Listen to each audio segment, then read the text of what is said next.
Ed Ingalls from Newington Electric Company is going to walk us through some common hazards we see. And here in New England and in Connecticut, we've got houses that are hundreds of years old, so some electric might be 100 years old too. So what are some things we should, well, is that a problem you see a lot, the old wiring, the old fuse boxes? Well, believe it or not, it is.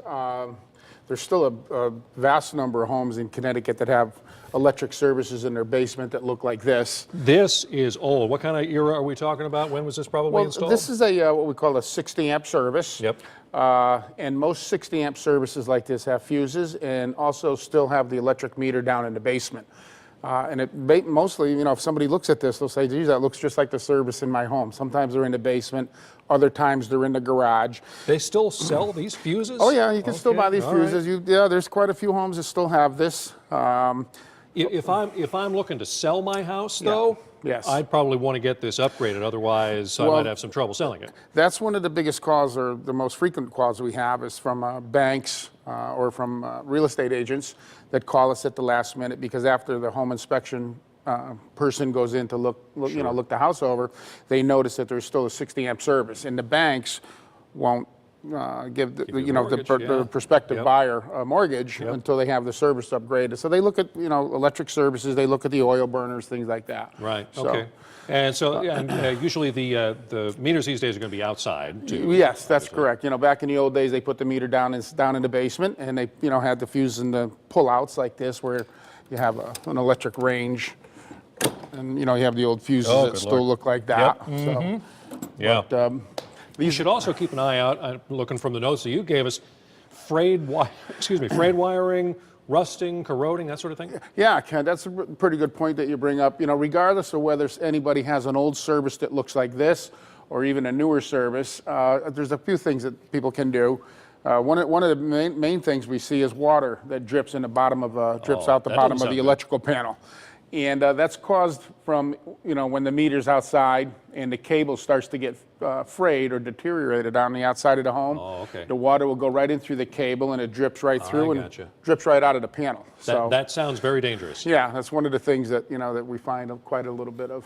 Okay. But, people that have flickering lights or if you turn something on and the lights dim and then come back on again, those are all signs that there's something that's not quite right. They should call an electrician. Yeah, and what if you hear that sound? Yeah, is that a little buzzing sound or something? Yeah, well, that's a real serious problem. Okay. But say I'm looking to buy a house. What do I need to be looking at down in the basement, whatever? What do I want to make sure of? Number one, you want to make absolutely sure that the home has already been upgraded to either a 100 amp service or a 200 amp service, just like this. You want to make sure that the meter's outside.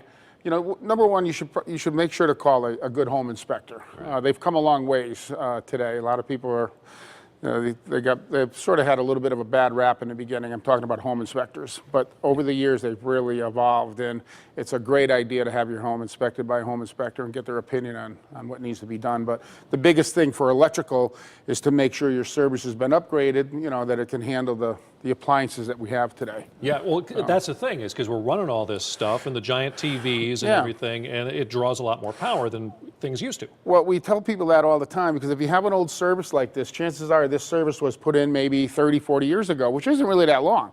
Right. But, if you think back 40 years ago, what we had for appliances then and what we have today, the electricians that wired your home back then, they didn't even imagine the stuff that we have today. 60-inch TVs and microwave ovens and all that. So the services that were put in, 40, 50 years ago were designed to maybe take care of a radio, a few lights here and there, but they weren't made for microwaves and self-cleaning ovens and 60-inch TVs and so on and so forth. So if I've got this and I want to upgrade to this, what's that going to run me? Well, it all, that varies a little bit, but for the most part, if somebody was to call Newington Electric, we ballpark a figure right over the phone, and to upgrade your service from 60 to 100 runs around $1,500 or so. Right. In that ballpark. If they want to go up to a 200 amp service, then you're probably looking at somewhere around $1,800, maybe $1,900. Yeah, probably well worth it if they're trying to sell. That puts the meter outside, that upgrades your grounding, and that gives you a complete new circuit breaker system. Right.